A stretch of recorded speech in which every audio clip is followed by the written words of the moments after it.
Mutiara Hikmah Official, menyingkap hikmah di balik sunnah.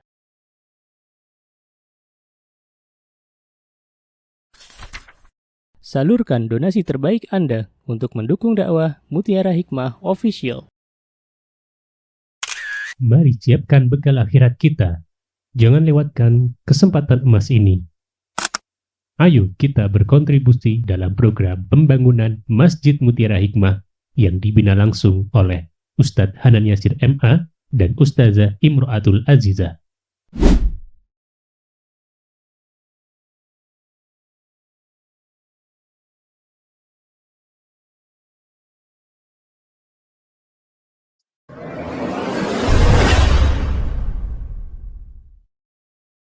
Jamaah Majelis Ta'lim Raudhatus Salihah yang saya cintai karena Allah. Hari ini insyaallah kita akan mempelajari 3 hadis sekaligus dalam satu bab, ya. Dan hadis yang akan kita pelajari ini hadis yang sangat-sangat penting untuk terus kita belajar. Kenapa? Karena terkadang ibu-ibu yang namanya iman itu naik dan turun.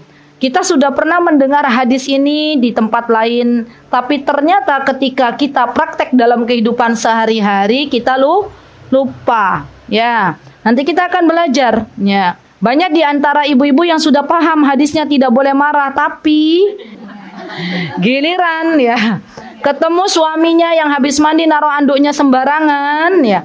Ketemu anaknya yang Masya Allah gitu ya. Kira-kira banyak yang ngelus dada atau yang... Loh, ibu-ibu yang bilang marah ya. Ya, maka dari itu hadis ini penting bagi kita untuk kita terus diingatkan ya. Dan ini untuk diri saya pribadi. Jadi apa yang saya sampaikan tuh sejatinya manfaatnya adalah untuk diri saya ya. Dan tidaklah saya mengajarkan ini kecuali tanda sayang saya kepada ibu-ibu semuanya. Ya, dan subhanallah, untuk bisa memasuki surganya Allah itu ternyata menjadi sebuah hal yang penting bagi kita untuk kita pelajari, diantaranya adalah menahan amarah. Ya, Masya Allah. Jadi kalau sebagaimana kita tahu ya ibu-ibu, kita kan taunya ibadah itu sholat, saum, apalagi ibu bersedekah, berbakti kepada suami, gitu nggih. Nah, ternyata menahan marah itu salah satu wasilah amal salih yang bisa memasukkan kita semuanya ke dalam surganya. Ya. Ibu-ibu kalau diminta untuk puasa Daud sama menahan amarah, kira-kira beratan mana nggih? Hah? Berat semuanya. Kira-kira bagi ibu-ibu ya yang kedua kayaknya ya. Kalau puasa Daud ya itu bagi yang terbiasa insya Allah mudah ya. Jangan puasa Daud dia terlalu berat. Puasa Senin Kamis. Kira-kira beratan mana? Puasa Senin Kamis atau menahan amarah? Menahan marah ya paling berat ya, subhanallah. Padahal kita tahu bahwa menahan amarah itu adalah salah satu amal salih yang Allah Subhanahu wa taala sebutkan ya di dalam Al-Qur'an terlebih dahulu. Yuk kita pelajari dulu. Sebelum kita mempelajari hadis, ada ayat Al-Qur'an yang Allah Subhanahu wa taala sebutkan dalam surah Al-Imran. Silakan dibuka surah Al-Imrannya ibu-ibu, boleh. Ayat 133 sampai 134. Subhanallah, ini ayat yang menjadi pengingat untuk kita semuanya. Masya Allah. Al-Imran ayat 133 sampai 134. Silahkan, monggo. Sampun, saya bacakan nggih. A'udzu billahi minasy syaithanir rajim. Bismillahirrahmanirrahim. Wasari'u ila maghfiratin min rabbikum wa jannatin 'arduha as-samawati wal ardu u'iddat lil muttaqin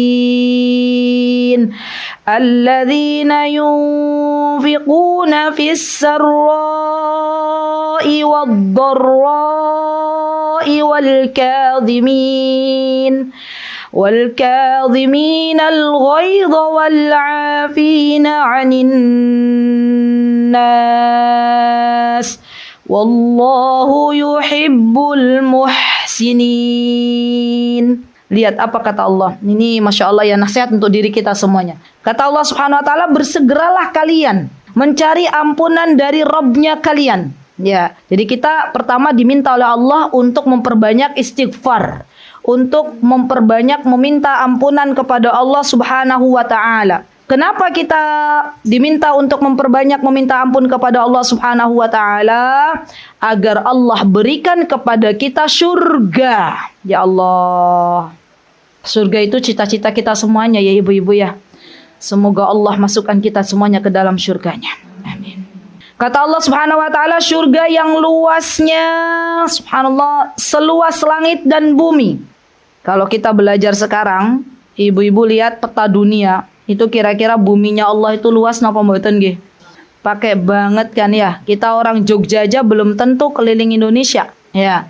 Apalagi sampai keliling buminya Allah, keliling dunia. Keliling dunia kan berarti mengelilingi buminya Allah, ya.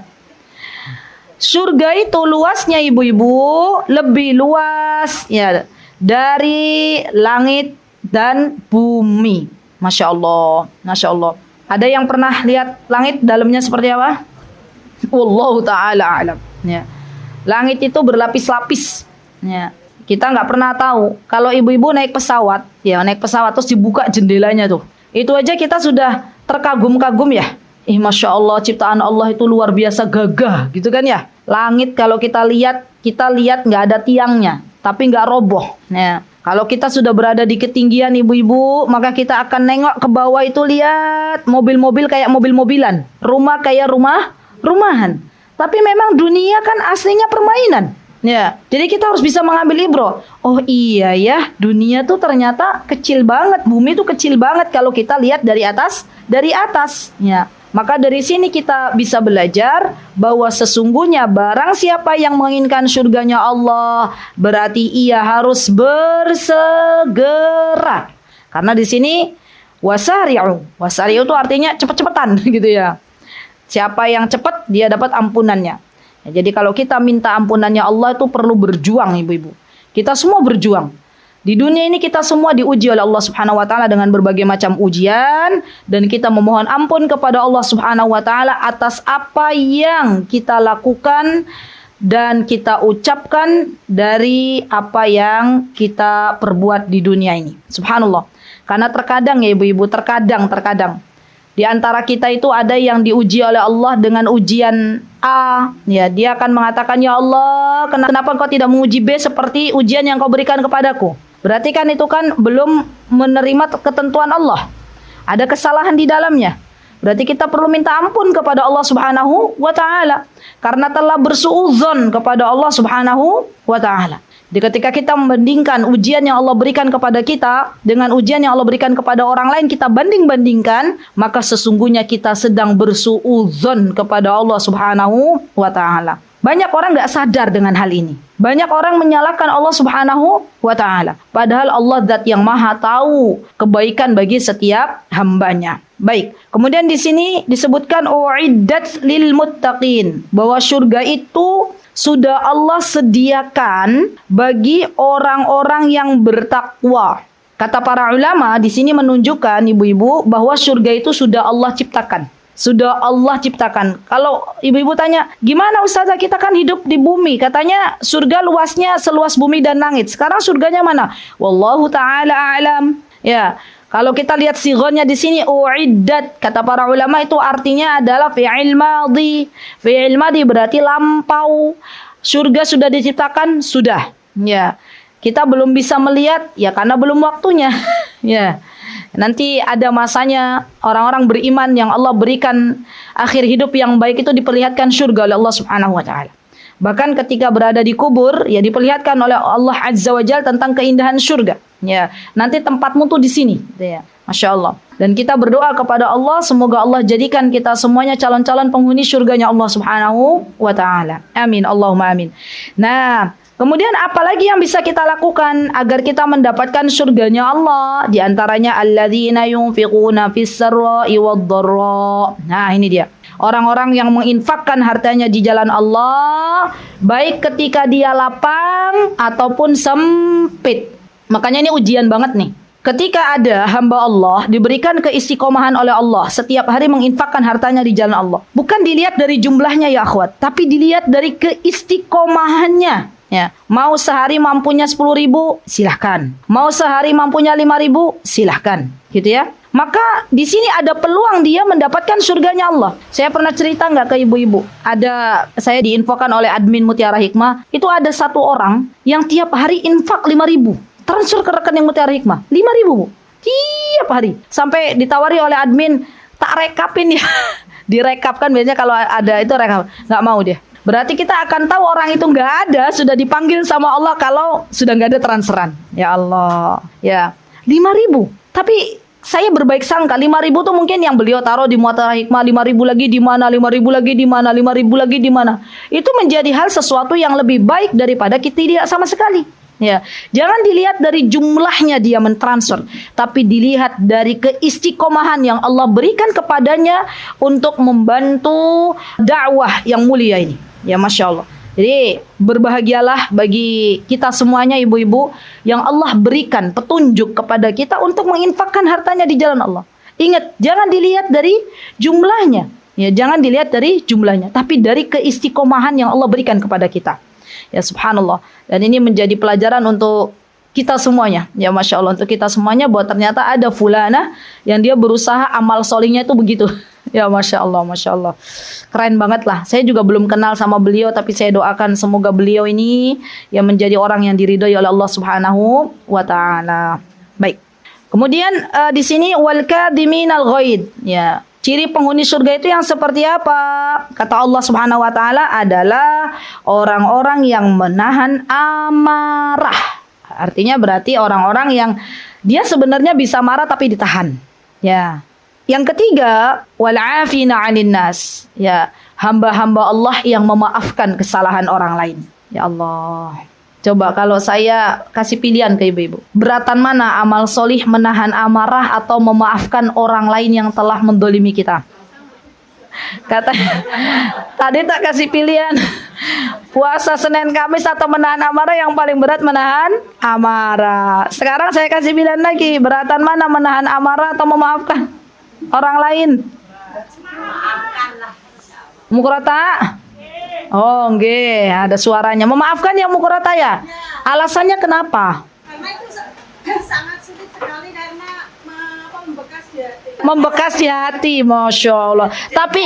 Tapi ingat mukurata bahwa Rasulullah SAW pernah bersabda bahwa seseorang itu kalau hatinya bening salim, bening ya, salim, jernih, itu diantara ciri-ciri orang-orang yang berhati salim, maaf kata Rasulullah. Kata Imam Ibnul Qayyim di dalam kitab Ad-Da'i wa Dawa, orang kalau punya hati yang bening, itu diantaranya adalah mudah memaafkan. Ya. Mungkin walaupun masih ada bekas-bekas ya, wajar ya, karena kita manusia. Tapi ketika kita ya wis rapopo, itu kok sebenarnya memaafkan tuh. Ya wis rapopo, wong Jawa ya. Walaupun rapoponya ki masih ono ya bekas-bekas ya. Tapi kan minimal sudah lega duluan. Ya wis rapopo gitu ya, subhanallah. Orang Jawa itu Masya Allah ya. Terkadang apa ya, kata-katanya itu menyimpan banyak hikmah gitu ya. Urip iku urup gitu kan. Padahal kan Masya Allah itu kalau kita lihat dari hadisnya Rasulullah SAW, apa kata Rasulullah SAW? Khairun nasi anfa'hum linnas. Wong Jawa suruh bilang khairun nasi anfa'hum linnas. Jadilah engkau sebaik-baik orang misalnya. Jadilah engkau menjadi sebaik-baik orang yang banyak memberikan manfaat. Kan terlalu panjang. Ya. Makanya Wong Jawa bilang apa? Urip iku urup. Masya Allah. Keren banget ya. Ya wis rapopo. Itu kan artinya memaafkan.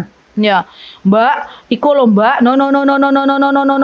Ya wis rapopo. Hah? Itu memaafkan enggak? Memaafkan. Orang yang biasa ya wis rapopo ini biasanya awet enom.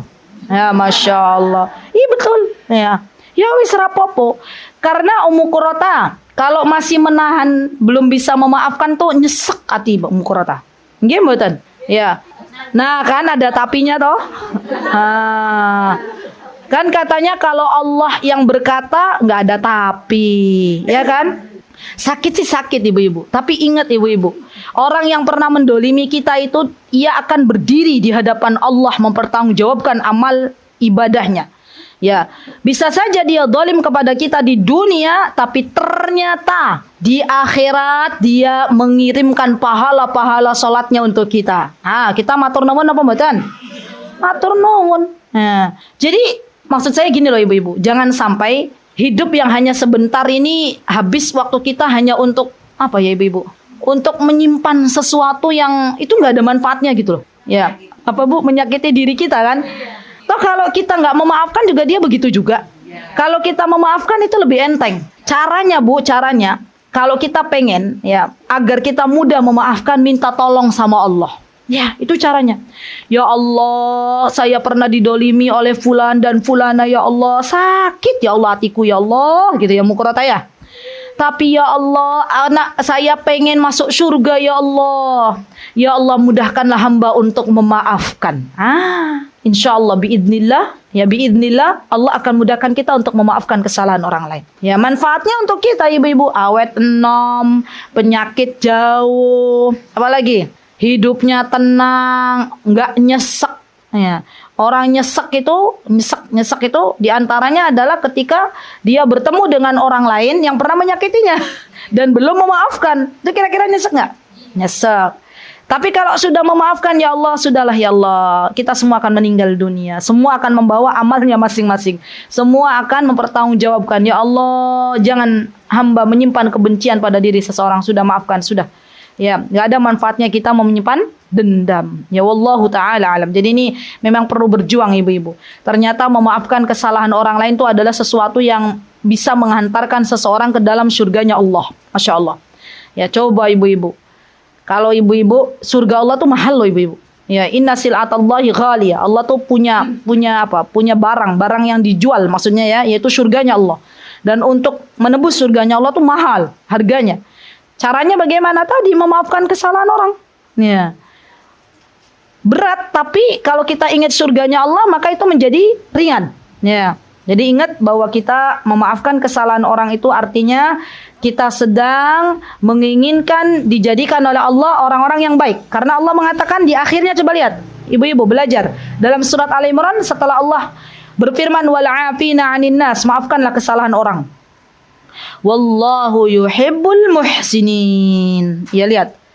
Itu kan artinya kata Allah, dan Allah yuhibbul muhsinin. Dan Allah mencintai orang-orang yang berbuat baik.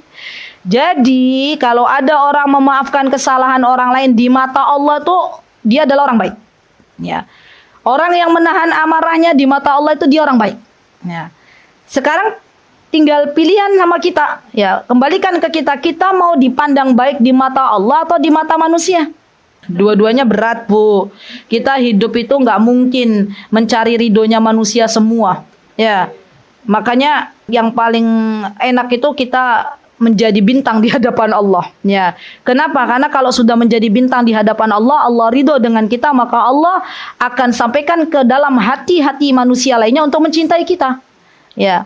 Tapi kalau kita pengen dipandang baik oleh manusia, kalau nggak ada pujian, nggak ada iringan yang bisa kita dapatkan, nggak ada sesuatu yang bisa kita dapat, kita akan sakit hati. Ya, jadi dalam hidup itu begitulah. Ya, masya Allah. Baik. Nah, Rasulullah SAW sekarang dibuka. Ya, juga bersabda di dalam hadis-hadis beliau. Silahkan dibuka bab yang ke-7. Ada 3 hadis di sini. 2 hadis berkaitan dengan masalah menahan amarah. 1 hadis berkaitan dengan berkata yang baik. Kita bahas yang poin pertama dulu. Silahkan Ustazah Afgan boleh dibantu 2 hadis ini dibacakan. Bismillah. Kita masuk ke halaman 17.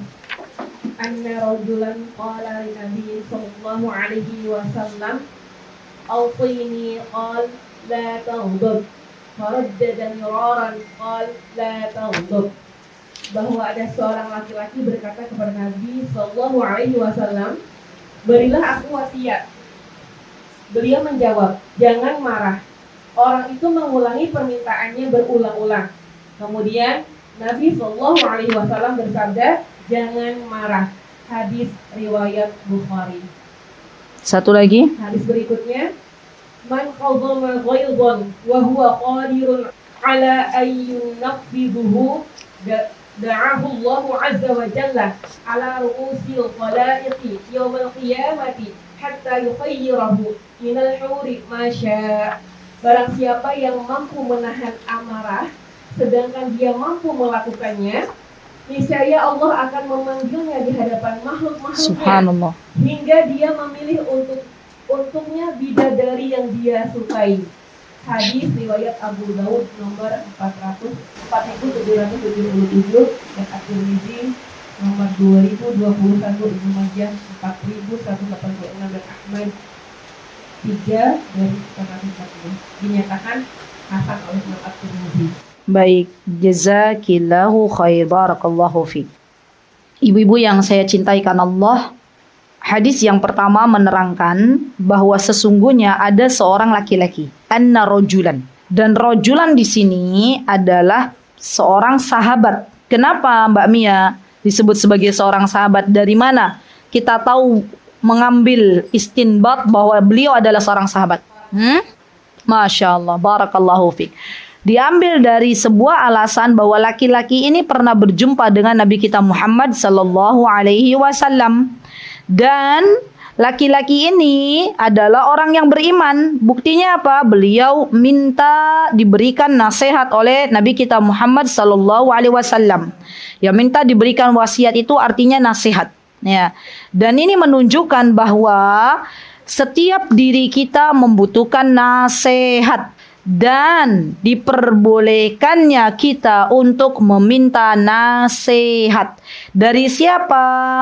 Baik dari orang yang berilmu ataupun dari teman-teman kita, boleh. Ya, baik dari orang yang berilmu maupun dari kawan-kawan kita, boleh. Ya, jadi berikan aku nasihat. Dan ini Masya Allah ya, ini sudah menjadi kebiasaan bagi para penuntut ilmu. Dulu kita di Yaman tuh punya buku kecil tuh loh ibu-ibu. Buku kecil kayak diari zaman dulu ada kuncinya gitu ya. Itu saya waktu di Yaman 2004 tuh masih ketemu tuh, masih jumpa tuh dengan orang-orang yang bawa kayak gitu. Anak-anak zaman sekarang nggak ngerti Mbak Ola ya. Nah itu jadul itu. Nah, kita itu bawa buku sampai ada kuncinya ya. Padahal ada apanya, mungkin ada rahasia apa-apa ya. Nah itu kalau orang Yaman tuh digunakan untuk minta nasihat. Jadi isinya tuh nasihat. Ya. Kalau ibu-ibu di Indonesia isinya curhatan. Ya kan Bu? Ibu dulu punya juga? Oh, kayaknya kita hampir deh punya ya. Yang kelahiran berapa itu? 7. Saya bukan 70 juga punya Bu. Ya. Tapi kalau yang kayak anak-anak muda zaman sekarang udah nggak paham itu. Kayak mana ada buku kok digembok-gembok gitu ya. Nah itu zaman dulu tuh orang-orang Yaman punya juga. Tapi tujuannya apa? Misalnya ada siapa yang berilmu nanti dimintai nasihat ya. Di Indonesia saya baru menemukan ada orang minta nasihat menyodorkan buku ke saya waktu saya menjadi pemateri itu adalah istrinya Ustadz Abdullah Zen. Jadi waktu saya mengisi di Purbalingga di Tunas Ilmu, saya dan Ustadz Hanan, kami mengisi di sana. Itu hari terakhir sebelum saya pulang ke Jogja itu saya diminta untuk nulis, ya, disodorkan buku, ya kayak tadi kayak diary, buku lah ya.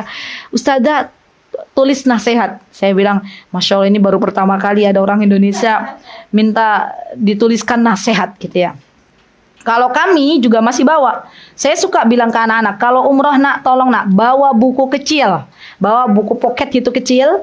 Bawa balpen yang enak. Nanti kalau ketemu syekho atau ketemu siapa, udah minta. Ya, Ausini. Ya.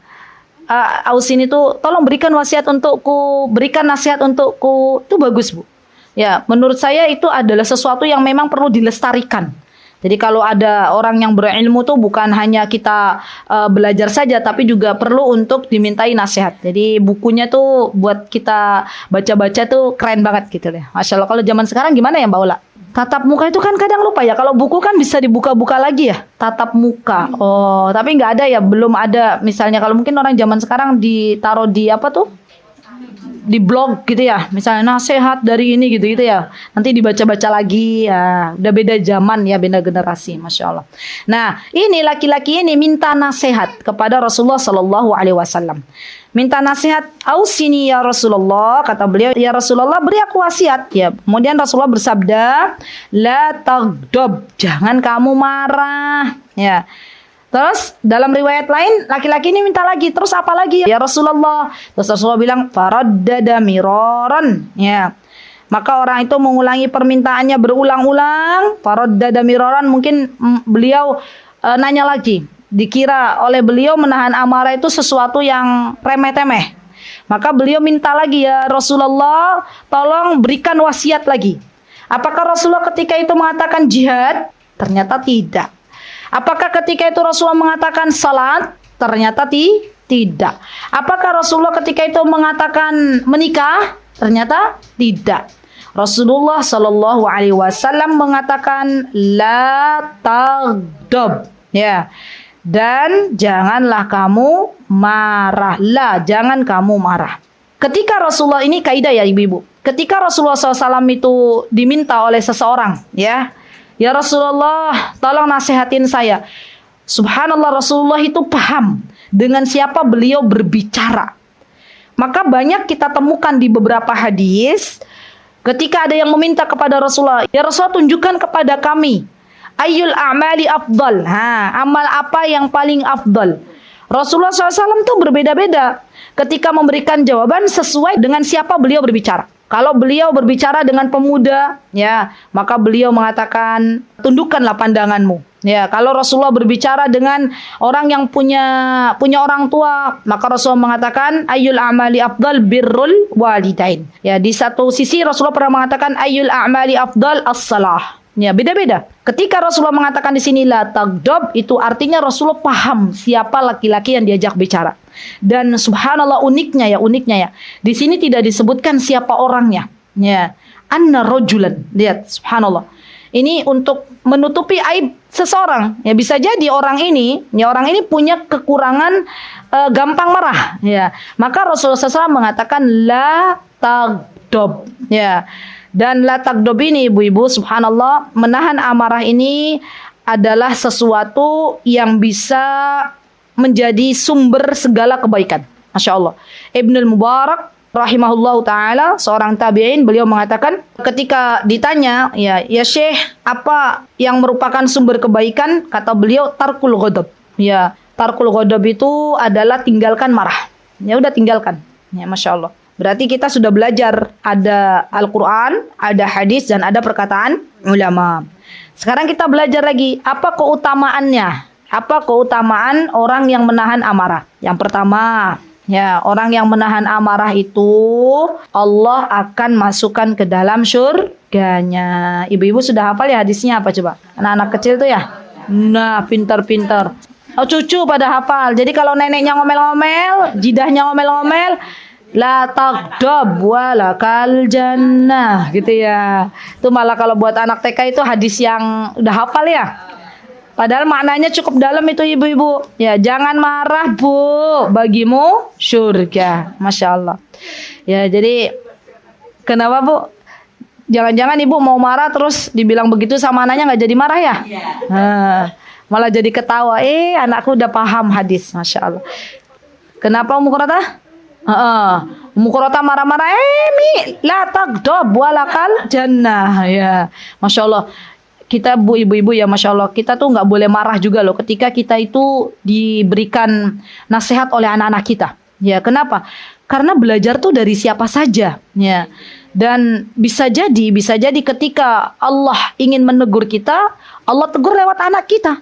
Ya, kalau orang zaman dulu kala ditegur sama anaknya, maka akan mengatakan kamu yo masih bau kencur.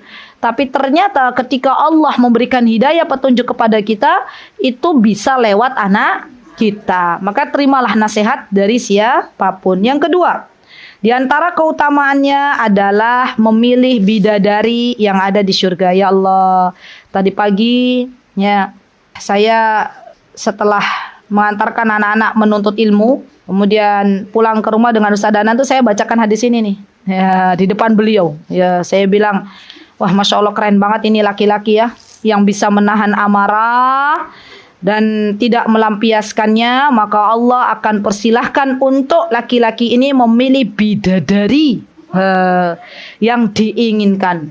Kita para akhwat nggak boleh Mary. Loh, berarti kita para akhwat nggak ada bidadara, gitu ya. Nggak ada bidadara. Iya. Jadi kalau ibu-ibu tanya ada bidadari berarti ada bidadara, nggak ada. Karena nggak ada ayat yang menjelaskan bahwa di dalam surga itu ada bidadara.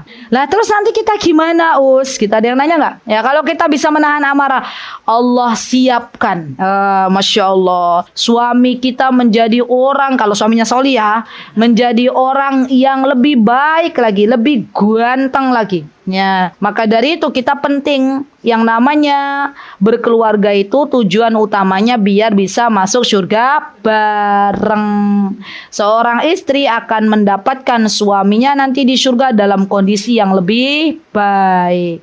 Ya, yang ketiga, ya itu ada di hadis kedua tadi ya. Di hadis kedua kan barang siapa yang dia bisa menahan amarahnya, man qadama ghaidhan wa huwa qadir ala an yunaffidu. Lihat ibu-ibu. Seorang laki-laki kalau lagi kondisinya capek.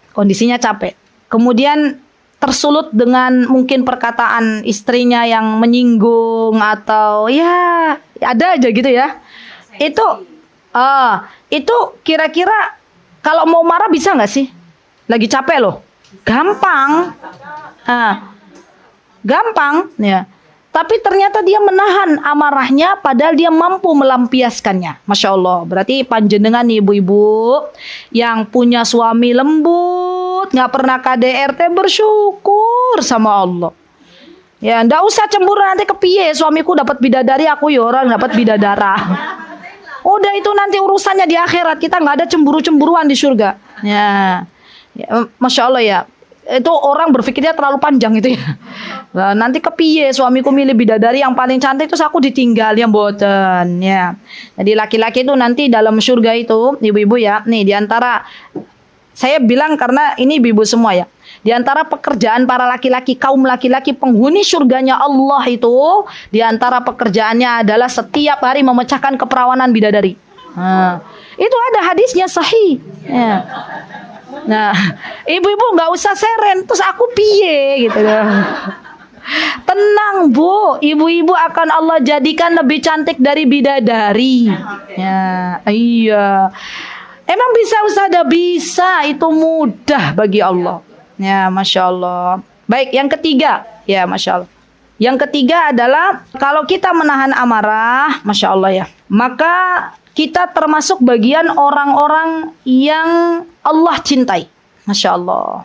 Allah suka. Kenapa kok Allah suka? Karena gini. Dari mana istinbat ini saya ambil? Karena orang yang menahan amarah itu kan berarti dia bersabar. Bersabar. Oh, bisa dia melampiaskan marahnya ke anaknya, tapi dia sabar. Ya sabar. Ya Allah, saya nggak mau melampiaskan kepada anak saya. Dan orang sabar ini adalah orang-orang yang dicintai oleh Allah. Sesungguhnya Allah mencintai orang-orang yang bersabar. Masya Allah. Yang keempat, ini adalah keutamanya ya wasiat Rasulullah SAW yang terus diulang-ulang. Jadi keutamanya ketika Rasulullah itu mewasiatkan sesuatu yang berulang-ulang, berarti ini ada hikmah yang besar di dalamnya. Jadi keutamaan menahan amarah itu ada hikmah yang kita tidak tahu hikmahnya apa. Yang jelas hikmahnya diantaranya orang yang menahan amarah itu sesungguhnya dia termasuk orang yang memiliki akhlak yang baik. Gitu kan ya hikmahnya. Dan disebutkan ya Rasulullah SAW pernah menyebutkan wafakartu, kata laki-laki ini wafakartu hina qala Nabi sallallahu alaihi wasallam wa qala fa idal ghadab yajma'u syarr kullah. Ya disebutkan bahwa ketika Rasulullah SAW mewasiatkan kepada laki-laki ini la taghdab, kata laki-laki ini setelah aku pikir-pikir wafakartu ya apa yang diucapkan oleh Rasulullah SAW, maka sesungguhnya kata beliau marah itu dapat menyatukan seluruh keburukan. Ya, jadi asal muasal keburukan itu berasal dari apa sih ibu-ibu? Marah. Ya. Dan ibu-ibu perlu tahu bahwa sesungguhnya rumah tangga kaum muslimin, rumah tangga terutama kaum muslimin ya, yang senantiasa diliputi dengan kemarahan salah satu anggota rumahnya itu akan menyebabkan terjadinya sesuatu yang tidak diharapkan. Jadi setiap hari itu marah terus, entah itu ibunya, entah itu bapaknya, entah itu anaknya. Maka bisa jadi sesuatu yang tidak diharapkan, suami istrinya bercerai, anaknya kabur, ya kan? Kenapa? Karena asal muasalnya dari marah yang dia terus menerus. Ya. Dan ibu-ibu tahu, ya, saya pernah mendengar sendiri bahwa ada seorang perempuan, ya, yang dia dijodohkan oleh Allah Subhanahu wa taala dengan seorang lelaki pemarah. Pemarah, laki-laki ini pemarah. Dikit-dikit marah, dikit-dikit marah. Ya. Tapi perempuan ini terus berdoa, istrinya terus berdoa, Allahumma aslih zauji, Allahumma aslih zauji, ya Allah, perbaikilah suamiku ya Allah, jangan jadikan dia pemarah, jangan jadikan dia pemarah. Suatu hari suami istrinya umroh bareng. Umroh itu ibu-ibu, kalau diterima oleh Allah, ya, maka pasti setelah umroh itu ada perubahan di dalam diri seseorang. Ya. Maka kata istrinya setelah umroh, ya bisa jadi istrinya juga berdoa di sana ya. Setelah umroh itu suaminya tuh subhanallah kayak punya pribadi yang lain gitu. Maksudnya pribadi yang lain tuh nggak cepat sabar, nggak mudah marah. Masya Allah. Banyak keajaiban ya, Masya Allah, yang saya temui itu orang kalau punya masalah macam-macam sudah apa istilahnya sudah bingung kayak mana, terus Allah kasih rizki, berangkat umrah pulang tuh ada perubahan. Masya Allah.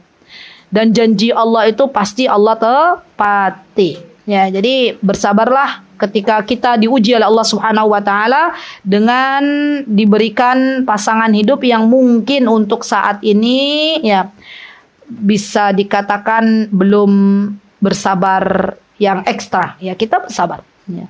Yang namanya suami istri itu saling melengkapi.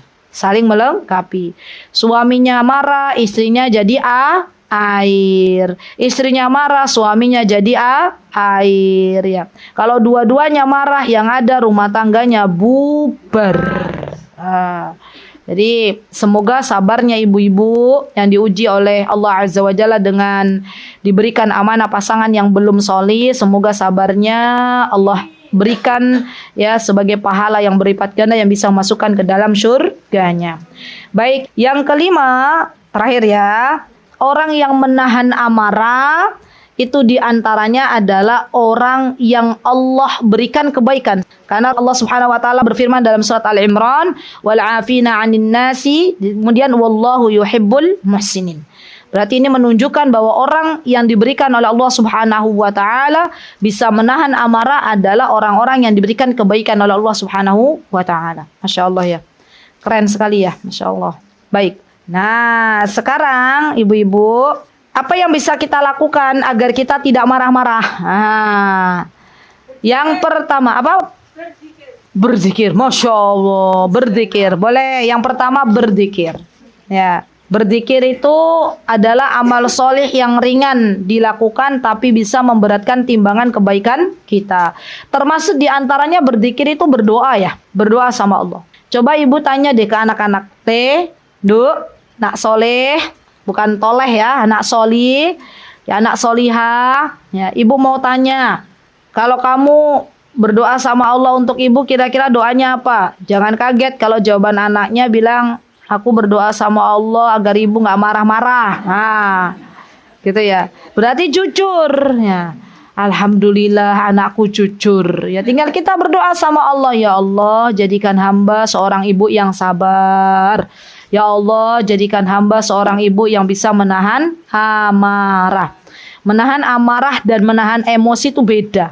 Ya, karena emosi itu ada emosi positif, ada emosi negatif. Makanya saya katakan dari awal tuh amarah, ya bukan emosi. Ya, jadi masya Allah ya ibu-ibu, bersyukur kepada Allah kalau anak kita masih mau jujur ke kita.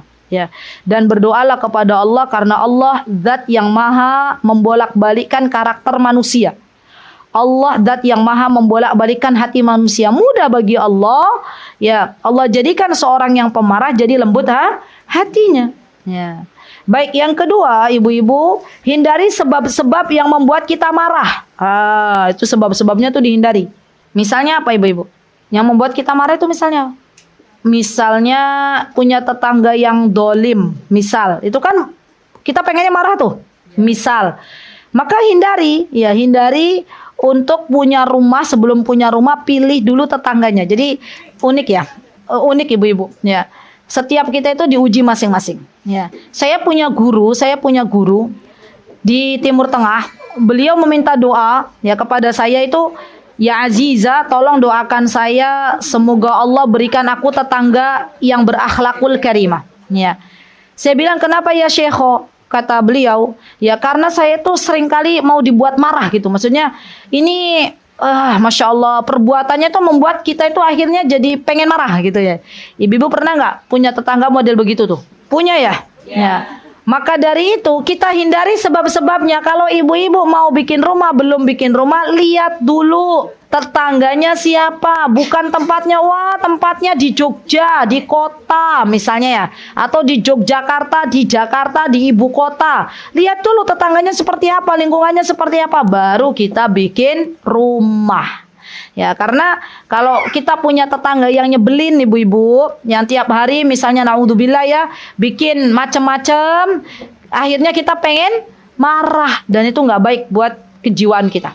Ya, jadi berdoalah kepada Allah sampai ada tuh di antara nikmat kata Rasulullah SAW, kenikmatan yang Allah beri kepada diri seorang hamba ketika Allah beri kepadanya jar yang baik. Ya, jar itu artinya tetangga yang baik. Bahkan kita diminta berdoa kepada Allah bahwa kita perlu meminta kepada Allah agar Allah menganugerahkan kepada kita tetangga yang baik. Ya, Masya Allah. Baik, setelah kita menghindari sebab-sebab yang bisa menimbulkan marah, maka di antara yang bisa kita lakukan juga adalah ya menahan amarah tersebut. Ya, agar kita nggak marah-marah terus, dia ditahan. Ya. Gimana caranya kalau sampai marah? Sudah kita keluarkan. Rasulullah memberikan kepada kita tips, di antaranya berwudu. Ya, berwudu. Ya, wudu dulu. Yang kedua adalah mengubah posisi badan. Saya itu pernah jumpa sama seorang ibu yang sudah gemes banget sama anaknya. Ya. Terus dia bilang ke anaknya, "Nak," dia manggil ibunya tuh Ibun. "Nak, boleh nggak Ibun nggak lihat kamu dulu? Ya. Sebentar aja," katanya. Gitu Mbak Mia, kenapa Mbak Mia tawa-tawa? Hah? Pernah melakukan? Kamu sebentar deh, kamu keluar dulu atau Ibun yang keluar ke kamar gitu ya. Terus saya tanya, "Kenapa Mbak kok begitu?" "Karena Ustazah kalau ada dia tuh bawaannya saya pengen marah gitu loh. Daripada nanti saya ngomong macem-macem gitu. Mending saya yang pergi atau dia yang pergi dulu." Ya Masya Allah. Itu ada Mbak. Sampai segitunya loh. Ya Allah. Hati-hati ya ibu-ibu, hati-hati. Kalau kita marah itu jaga kontrol lisan kita. Ya, terkadang kalau kita marah kan nggak terkontrol tuh lisannya. Jangan sampai kita justru waliyadzubillah mendoakan keburukan untuk anak kita. Ya, dan takutlah kalau pas kita marah, pas kita mendoakan keburukan, pas diaminkan oleh malaikat.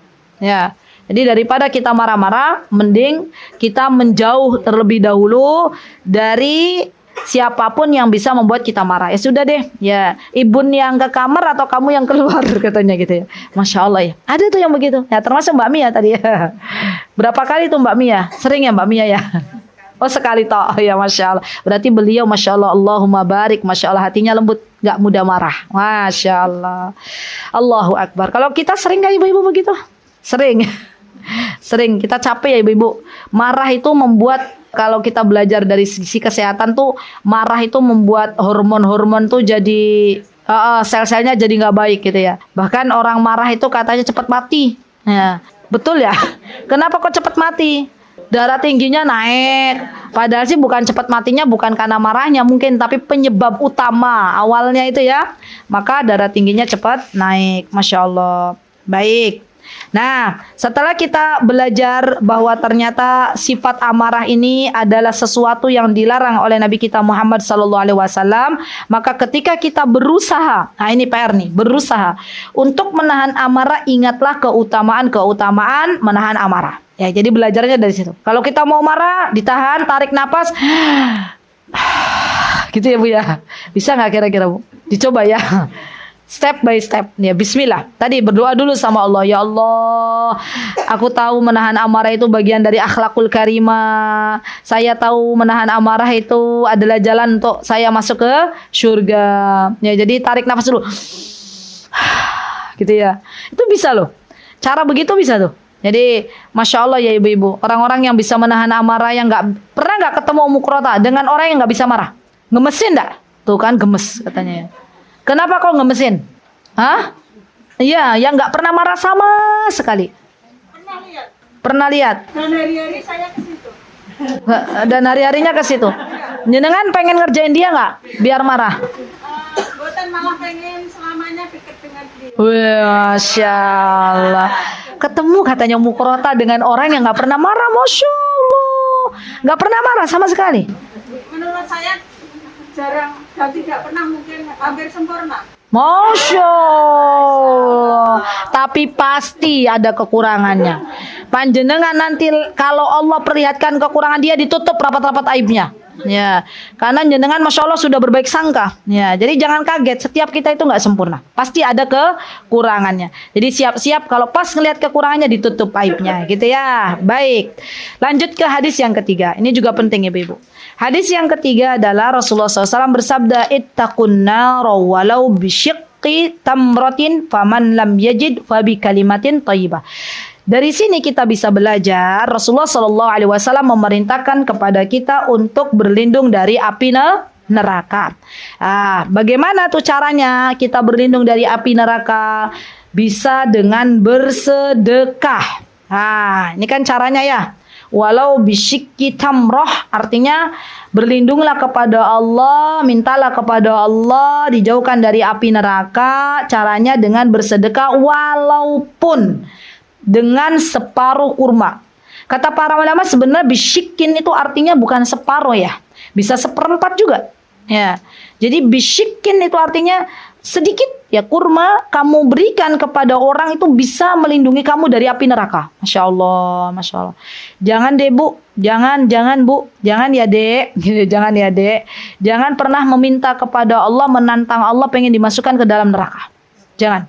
Ya, naudzubillah summa naudzubillah. Ya kan, apakah ada ustadzah orang begitu? Bisa aja. Ya, anak-anak yang penasaran kan begitu. Ya, kenapa? Karena naudzubillah. Ya, kita nggak akan bisa menahan panasnya api neraka. Orang kalau kita kena api aja, ya kobaran api sedikit saja, atau mungkin kena panas ya, panas dari sesuatu yang panas ketika kita memasak aja melepuh tuh Bu. Minyak goreng jatuh gitu ya, ke kulit kita aja kita nggak bisa nahan. Ya, maka tidak boleh bagi kita untuk meminta dimasukkan ke dalam api neraka. Naudzubillah summa naudzubillah. Kita harus meminta dijauhkan. Ya, jadi tadi pertama caranya adalah dengan bersedekah. Dan bersedekah ini ibu-ibu cakupannya luas ya. Kalau Allah Azza wa Jalla berikan kepada kita keluasan harta, maka bersedekahlah walaupun tadi ya sebagian dari kurma. Masya Allah. Masya Allah, ketika Rasulullah SAW menyebutkan tamar di sini, tamar itu kurma. Artinya kurma itu punya keutamaan tersendiri dibandingkan dengan tumbuhan-tumbuhan yang lain. Ibu-ibu pernah dengar nggak hadis? Begini hadisnya. Man qala subhanallahi wa bihamdi ghurisat lahu nakhlatun fil jannah. Ya, barang siapa yang mengucapkan subhanallahi wa bihamdihi, maka akan ghurisat itu akan ditanamkan oleh Allah Subhanahu wa taala satu pohon kurma. Ya. Ada juga bacaan zikir la haula wala quwata illa billah. Ya. Kenapa disebutkan pohon kurma, nggak disebutkan pohon pisang, pohon anggur? Kenapa pohon mangga? Kenapa kok disebutkan di surga itu ada pohon kurma? Ibu-ibu ada yang bisa jawab? Saya kasih hadiah. Yo. Kenapa Allah dan Rasulnya menyebut-nyebut bahwa di surga itu ada pohon kurma? Allah berikan hadiah bagi yang membaca zikir tertentu, diberikan satu pohon kurma. Ya, kenapa kok kurma yang disebut, bukan pohon yang lain? Ya, angkat tangannya, ambil hadiahnya. Oke, Mbak. Karena dilihat dari kebermanfaatannya, gitu ya. Pohon kurma punya manfaat yang banyak. Di antaranya buahnya. Terus baik. Terus apalagi? Daunnya buat atap, batangnya tiang, ya Masya Allah. Jadi semuanya terpakai. Masya Allah, barakallahu fiik. Masya Allah. Ibu-ibu tahu ternyata kan ada kurma, berarti yang belum kesebut apanya tuh? Buahnya, daun, batang, apanya yang belum kesebut? Bijinya. Siapa tadi yang bilang biji? Masya Allah, bijinya. Ada manfaatnya biji kurma? Ada. Apa manfaatnya? Bikin kopi. Apa tuh namanya? Untuk apa? Pembersih perut. Subhanallah, laundry usus. Oh, bisa pakai biji kurma ya? Ibu-ibu yang punya kurma di rumah, makan bijinya jangan dibuang. Praktek. Diapain? Direndam. Dimasukin ke dalam air, direndam. Bijinya, bukan di blender. Dosa juga bermanfaat juga. Wah, sih habis. Bukan, kalau nabis kan sak kurmanya. Itu bijinya toh. Iya, jadi itu kotor. Enggak, maksud saya kalau sudah dimakan kurmanya udah masuk tuh. Bijinya masih bisa digunakan enggak? Bijinya. Dimasukin ke dalam air minum. Iya, jadi itu Kalau saya pernah dengar itu bijinya digiling jadi kopi. Bisa juga, wallahu taala alam. Ayo di riset ibu-ibu. Ya, di riset manfaat biji kurma. Masya Allah, barakallahu fiik. Nanti ya, yang tadi kurma jauh kurma dapat hadiah. Ya, ibu-ibu pernah dengar enggak? Kata Rasulullah SAW, kata Rasulullah, kalau kalian sempat menanam, ya besok hari, misalnya sebelum hari kiamat datang, kalian sempat menanam, maka tanamlah apa kata Rasulullah? Pohon kurma. Rasulullah nggak bilang, padahal kan nanam pohon kurma tuh dalamnya Masya Allah loh ibu-ibu. Ya, saya tahu dari mana, kemarin baru Masjid Mutiara Hikmah lahannya tuh ditanam pohon kurma, tapi pohon kurma yang sudah 5 tahun. Ya, dan yang lebih uniknya lagi sudah lulus tes DNA. Ibu-ibu kalau mau lihat ya, habis ini pulang ya. Terus lihat mampir tuh di lahan Masjid Mutiara Hikmah itu nanti ada sertifikatnya. Ya, ini jenis kelaminnya perempuan, ya ini jenis kelaminnya jantan. Itu ada ternyata, Masya Allah. Dan ternyata kurma itu unik. Kalau dia cuman betina saja ibu-ibu, maka tidak berbuah. Jadi ibu-ibu mungkin kalau nanam pohon kurma berpuluh-puluh tahun nggak berbuah karena itu betina. Ya, jadi harus ada jantannya. Ya, Masya Allah. Ya, jantan nggak akan berbuah sama sekali kalau jantan. Yang betina yang berbuah, Masya Allah. Dan itu untuk nanam pohon kurma itu butuh waktu ibu-ibu, butuh tanah galian yang cukup dalam. Dan kita penting bagi kita ibu-ibu ya minta sama Allah, ya Allah sebelum engkau berikan kepada hamba tanaman kurma di surga, ya Allah saya pengen nanam kurma di dunia. Masya Allah, pengen bu tanam kurma bu, minta sama Allah, begitu ya. Baik, kemudian yang kedua adalah caranya fabi kalimatin thayyibatin. Masya Allah. Nih ibu-ibu, kalau kita pengen dijauhkan oleh Allah dari api neraka, maka yang kedua caranya adalah dengan berkata-kata yang baik. Ya, berkata-kata yang baik itu termasuk diantaranya menasehati, termasuk diantaranya adalah seorang ibu mendoakan anaknya. Itu kata-kata yang baik semua. Ya. Nak, semoga Allah memberikan kepadamu ilmu yang bermanfaat. Itu kan kata-kata yang baik. Ya, membantu orang lain yang punya problem, ya, yang punya masalah, kita bantu dia. Itu kata-kata yang baik. Berzikir itu termasuk kata-kata yang baik. Kalimat thayyibah itu cakupannya luas. Berzikir itu termasuk kalimat yang baik. Membaca Al-Quran itu termasuk kata-kata yang baik. Ya, Masya Allah. Yang ketiga ibu-ibu, ya, kita berdoa kepada Allah. Sudah hafal doanya? Dijauhkan dari api neraka. Allahumma inni as'alukal jannah wa a'udzubika minan nar. Apa Mbak? Allahumma ajirni minan nar. Ya.